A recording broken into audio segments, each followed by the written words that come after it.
இவ்வளவு தூரம் பேசுறாங்க. ஒரு இஸ்லாம் அப்படின்னு சொன்னாலே வந்து மற்ற மனிதனை வந்து நேசிங்க அப்படின்ற மாதிரியான ஒரு பொருள் இருக்கு அப்படின்னு சொல்றாங்க.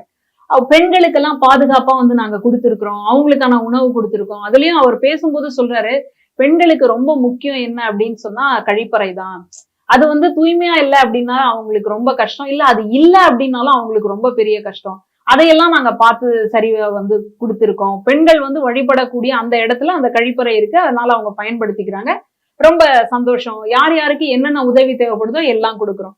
அப்ப இப்படி இருக்கிற ஒருத்தரை எப்படி வந்து கத்தியால வந்து மதம் மாத்துறாங்க? நான் கூட கேள்விப்பட்டிருக்கேன். நான் கூட ரொம்ப நாள் பயந்துட்டு வேற இருந்தேன். சரி நம்ம போனா நம்மள கூட மதம் மாத்திருவாங்க போல இருக்கு. நம்மள கூட கத்திய காட்டி ஏதோ மிரட்டுவாங்க போல இருக்கு. அப்படின்லாம் கூட நான் நினைச்சிருக்கேன். ஆனா இன்னைக்கு இதே இப்போ பூந்தமல்லி ஹைரோட்ல இந்த மாதிரி பார்த்தோம். பாலவாக்கத்துல பாத்தீங்கன்னா அப்படியே தான் இருக்கு.